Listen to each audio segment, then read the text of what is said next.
Free. Hi there. Welcome to this episode of The Financial Advantage. We're powered by the Wells Funding Group. This is Dennis Wells, and I'm super excited to have Krystal Maldonado with us today. She is a professional realtor with Lockstep Realty in the Indianapolis, Indiana area. And Krystal, welcome to the program here today. Yeah, thank you for having me. Oh, my pleasure. I always enjoy getting together with successful people and hearing their stories and hopefully getting a chance to inspire other people that they can take the step of faith as well. Yeah, I think that's a great thing, and I'm excited to get the opportunity to talk to you. Yeah, I love it. I love it. So, why don't you tell us how you got started in the business? Yeah, absolutely. I got started in real estate a few years back as an agent because I was investing. And I thought that being an agent would completely change my investing game. And then, you talk to agents who say that it turns out it does not change it. But I was so passionate about the way that real estate can change your financial future and the way that just home ownership in general is the biggest differentiator in wealth between the average American. And I wanted to be able to be a part of someone's financial journey so they wouldn't have to struggle as they proceeded. So I went from investing for my own financial benefit and trying to make sure that I would be stable in the future to then helping other people buy, sell, and invest so that way they can have a stable financial future and start families and live the dreams that they've always wanted to. Yeah. What are some of the benefits of investing in real estate that you see? I think some of the best benefits, right now inflation is in the media all of the time. It's all anyone is talking about, but real estate really is the best hedge against inflation when you're talking about investments that you can do.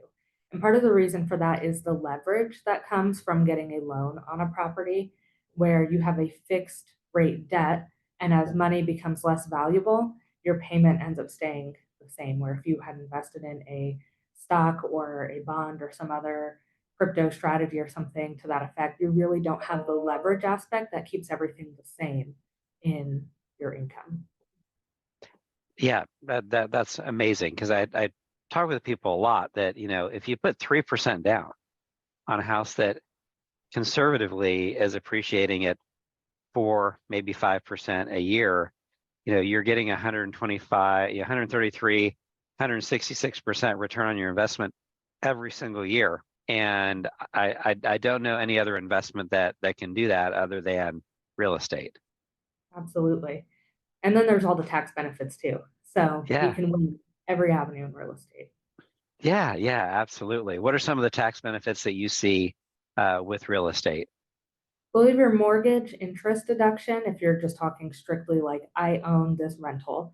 And so you're able to write off all of the interest on your mortgage to reduce what you actually have as taxable income, all of the repairs and Mhm. renovation. If you are in any sort of rental management or investing and you spend more than 40 hours a week doing that and you can track it, you can get a real estate professional's tax write off.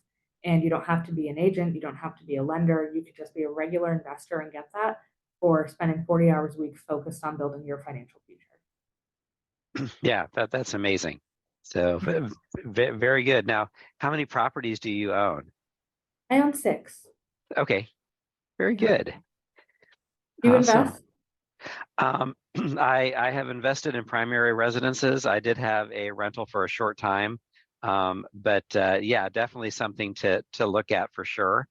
Is to I've always kind of thought of for me, one of the things that I think would make a lot of sense would be at some point to invest in a small commercial building where where my company could pay rent on part of it to me, but then I could also have other companies that would be there and rent as well. So Great I idea. like the idea of commercial as well as residential for sure. Absolutely. Cool. Cool. And so, obviously you got in for, as an investor, but then you fell in love with real estate and helping other people achieve their dreams as well. Yes, absolutely. Cool. So, what has been one of the most exciting stories for you with with someone that you helped in real estate? I think that, some of the most exciting parts is seeing people succeed in their personal life because of the benefits that they have from even just owning their own home. And so recently I had somebody who had sold their home, they upgraded to a larger house. And part of that upgrade was that they had purchased a home a few years back and some things had changed in their personal life.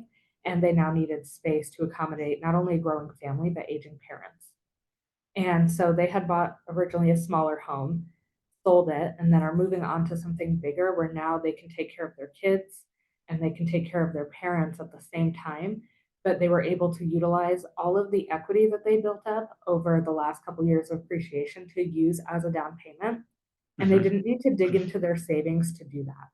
Hmm. And that was something that was important to me to get to see how people really get to build community and family together through the benefits of real estate. Hmm.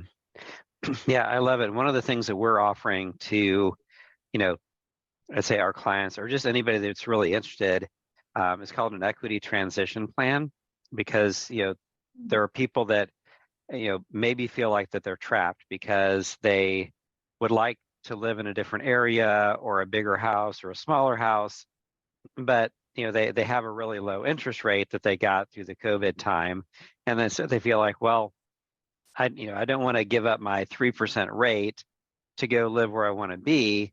And sometimes it doesn't make sense for people, but other times when we look holistically at their entire financial, you know, situation and profile, we can, like you're saying, what if we sold your house and you were able to realize that equity that you've gained over the last 3 or 4 years, and restructure your debt load, put money in an emergency fund, put a down payment on a house. Maybe your mortgage part of your monthly payment goes up, but your cash flow also goes up because you have, gotten rid of some bad debt. You have an emergency fund. Maybe you're able to fund, your 401k, life insurance, disability insurance, your 529 for your kids, all of those kinds of things, and really help them see how it makes sense to, to again, to capitalize and realize the, the advantage of the equity they have in their house. Plus, for a single person, the first $250,000 is exempt from capital gains. If you're married, the first 500,000 is exempt for capital gains, provided you've lived in the house the last 5 years as your primary residence. So it really becomes like another reason why it's super important to be in real estate. Absolutely. There's so many advantages over renting. People see it all the time. They think it's a joke, but renting really is 100% interest. You're not Hmm. getting anything for you. And sometimes renting is the right situation for certain people. But if you can buy a house that, say, you'd rent for the next 5 years, then you Hmm. can take that and take the equity and, like you said, roll it into other things that you want to do, like your 401k or your emergency fund, and eventually move on instead of renting that same two bed, one bath house and getting nothing left over. Right, right. And I'm sure you've seen the numbers, the difference between the net worth of someone who is a homeowner compared to someone who is a renter. And, it's like 400 times more for the person that owns real estate. Oh, absolutely. And it gives you control over your Hmm. life. And I think that's very underrated aspect of real Hmm. estate that no one talks about is when you're renting, you can't control when things break. Can you fix it? Can you paint the walls the color that you want? Like, are you able to just go ahead and adjust things in your life without an expense? And when you own, you have control over all of those aspects Hmm. that really gives you the confidence to go out and make bigger leaps in life. Right, right. Yeah, 100%, 100%. So, obviously very excited about real estate. What are some things that you're into when you're not helping people buy and sell or invest in real estate? Absolutely. My husband and I love to travel to go to just different restaurants and eat and explore different local areas that maybe aren't the biggest touristy places, but Hmm. people go to Cincinnati, but if you go to Bellevue, Kentucky, which is literally across the bridge, just a little bit south, they've got a really good fried chicken restaurant. and a great strip of different art places you can go to. They've got bed and breakfasts and a lot more historic aspects that are fun to explore. And so when I'm not doing real estate here in Indianapolis, I like to come to different cities across the US and just see what there is to offer. Yeah, it's nice to broaden the horizon and see what else is out there. And I always get fascinated, learning the history of what's there wherever you're at, Yeah. The United States is so big, and right? I don't think anyone realizes just quite the size that we have here. And you can see all different terrains, all different styles of life just traveling in your own country. You don't need a passport, you just need a tank of gas and you can go wherever you want. Yeah, yeah, absolutely, absolutely. So, obviously, you've been in the business a little while. You've seen, some some really wild times, really challenging times. What would you say is the biggest challenge for people in real estate today? I think the biggest challenge for people in real estate today is the long-term vision and the dedication that it Mm. takes.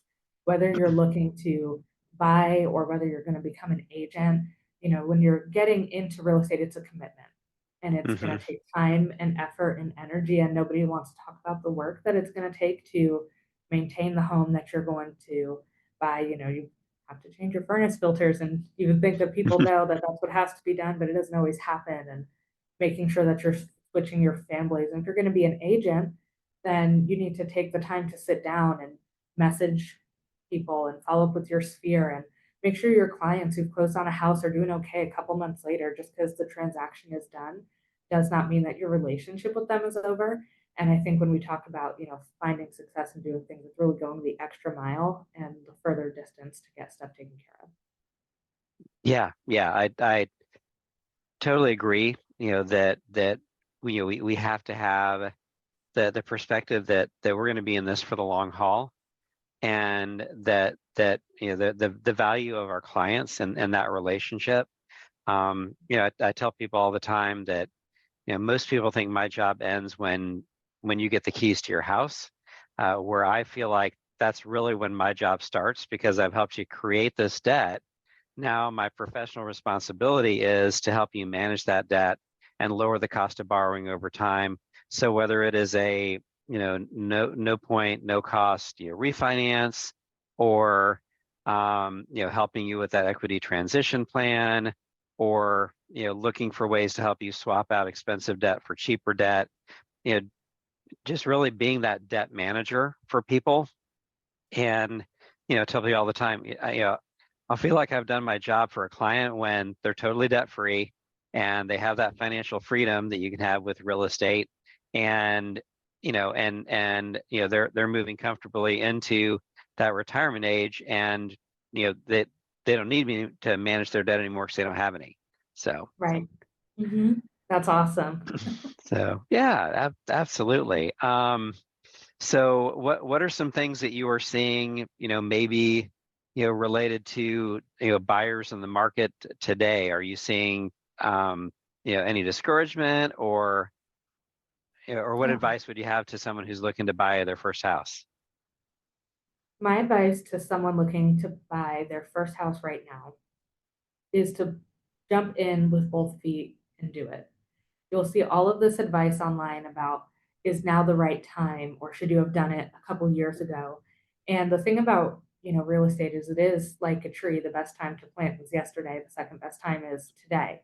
And if you're Right. trying to time the market and figure out like, is it going to be a better deal for me in the spring or will I have a better luck next year in the fall? You'll end up in a position where you're always waiting for the perfect time. And there is no perfect time really to buy real estate if you're in it for the long haul.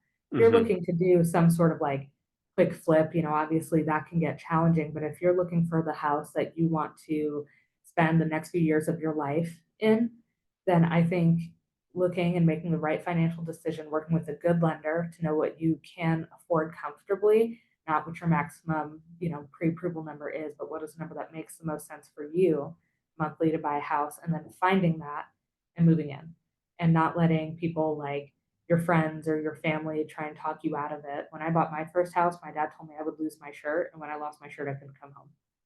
And now, all these years later, I look like a genius because my house has appreciated and all of this money it's been able to be maintained and it worked out. But at that time, we were in an economic downturn. Everybody thought that it was the wrong choice for me. Hmm. But you have to do what's right for you, regardless of what your family says, and find some place that works.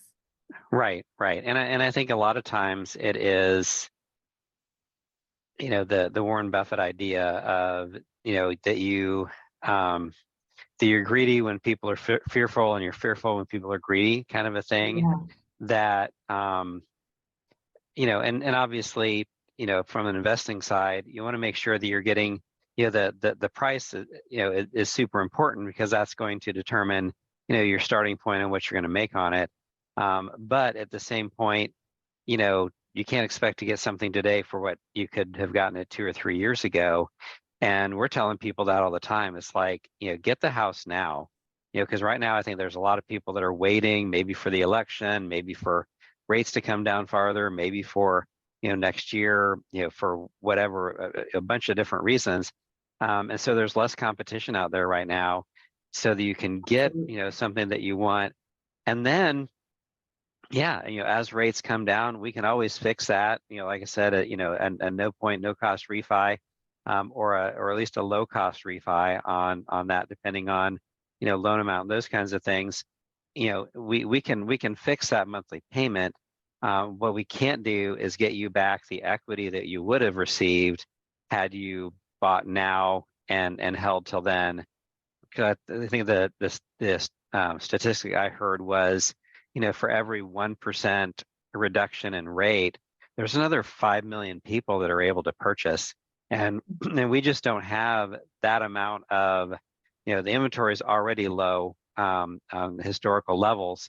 So you add additional buyers to that pool and, the house, there's no way that housing prices are not going to continue to go up.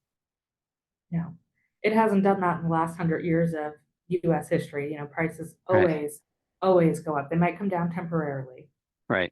pretend they'll balance back out and they'll turn around. And you're right. I think there's going to be a lot of people who are waiting and then they're going to be caught with their pants down in the market when rates do decline. And everyone who's been waiting on the sidelines for rates to decline for the last 2 or 3 years been saving up cash and is ready is going to beat out the new guy who thinks they're going to get in when rates are lower. It's always easy to get the asset and refinance later. It's a lot Yep, harder to try and get in there when everybody wants the same thing. yep, yep. Absolutely, absolutely. So, what kind of advice are you giving sellers in this market?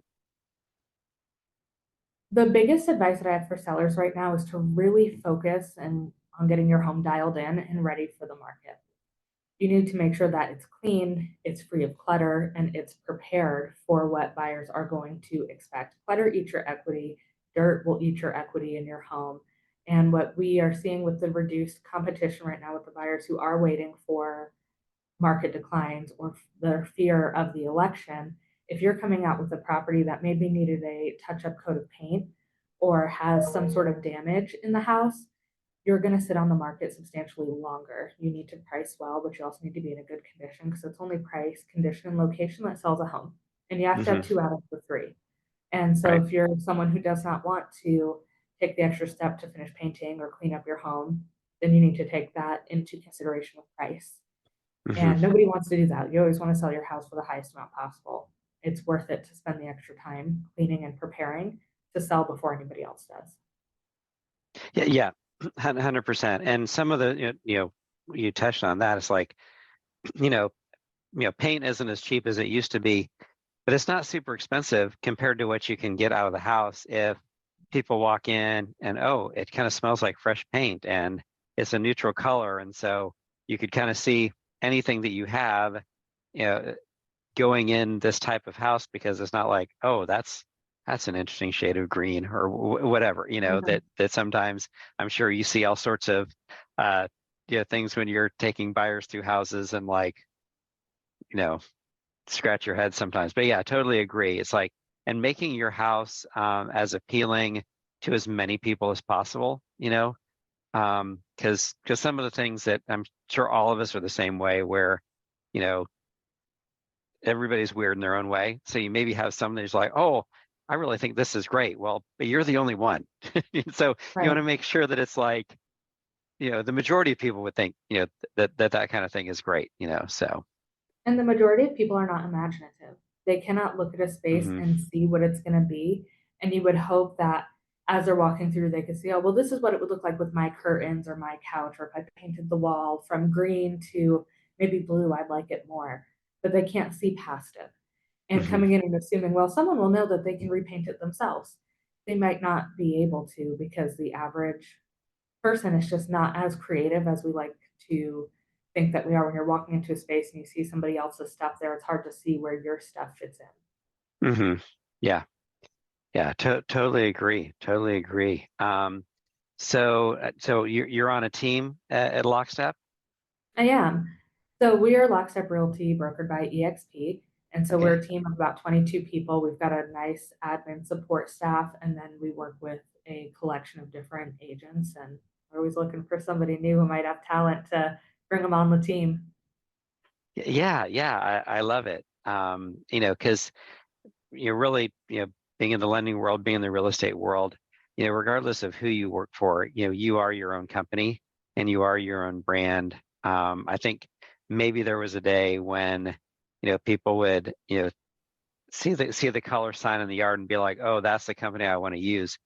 But anymore, it's, hey, do you know Krystal? Because she's the one that's going to take really good care of you, regardless of what label that you have on that. So, and I think having that mindset of, that I'm building my own brand and I'm building my own company. Yeah. And I think, if you're going to be an agent or a lender, it's important to find the place that's good for you because it's like you said, you are building your own business. So no one's going to come to you with a handout and offer Right. you what it's going to be for you to be successful. You really need to spend time focusing on your income generating activities. And for Hmm. me, part of one of the many things that I really like about Lockstep is that we have such great support staff that I get to spend my time focusing on prospecting, taking care of my clients, and making sure the things that make me money every day and make my clients feel secure are handled. And then Yeah. some of the more menial tasks like sign design or business cards or things that I think as agents we get all wrapped up in thinking it's important, like, ah, is my business card flashy enough? Is it as exciting as it could be? Your business card is not what's going to bring you money in the next 30 days. You might be able to pass one out, but whether you have the most luxury business card, you spent 6 hours working on it, or you had nice support staff take care of that for you, you still have the opportunity to get it done and then focus on the things that will actually produce. So you have to know where your strengths are and know what it's going to take to get you there. And it's important to find the right location for you. Yeah. Yeah. I think totally true. It's like when we can operate in our strengths, then, not only do we do better, but then other people have the opportunity to operate in their strengths, and I see lenders all the time, realtors all the time, they want to hide behind the desk or social media or that I'm planning or I'm doing, and social media, is important, and some planning is important, but the most important thing is to get out there and do. It's I always tell people it's way easier to steer a moving vehicle than it is to steer a vehicle that isn't doing anything. Oh, absolutely. That's such a great analogy. I love that. I've never heard that before. Yeah, it's like that. It's kind of a little variation on the, you know, anything worth doing is worth doing badly. Just get started. It's like it, and someone else said like Yes. the whole purpose of version one is to get to version two. So you start version one and you're like, oh, I don't like this part, then change it. But it's like if you don't take those steps and start taking action, like you're saying, calling your sphere of influence, talking with people about real estate, talking with people about their finances. Um, you know, People just aren't going to automatically know what it is that you do. But as they do, generally, you know, people want to help people that they know, like, and trust. And Brian so, Serhant says that people want to go shopping with their friends. yep, And so that's important to keep in mind when you're doing anything. Like they want to know that you are their friend yeah, and that will help develop your relationship. I mean, obviously they know you're here to sell them a house or get them a loan or do the things, but they want to know that you care about them, especially when we're talking about such a big financial decision. Yep. Absolutely. Absolutely. Um, well, thank you so much for joining me on the program. Is there a question that I should have asked you that I didn't? Oh, that's a great question. I think um, I think that you covered it all. I think you were fantastic. It was So, such well, a pleasure talking to you.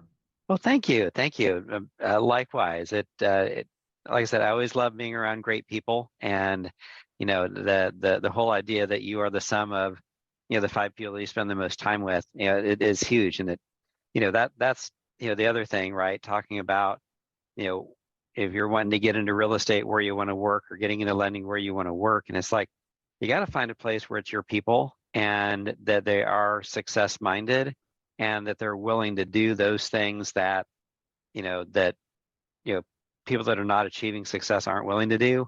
Even though it might, picking up the phone and calling people might not seem glamorous, but building those relationships at the end of the day is what makes the difference. Yeah, absolutely.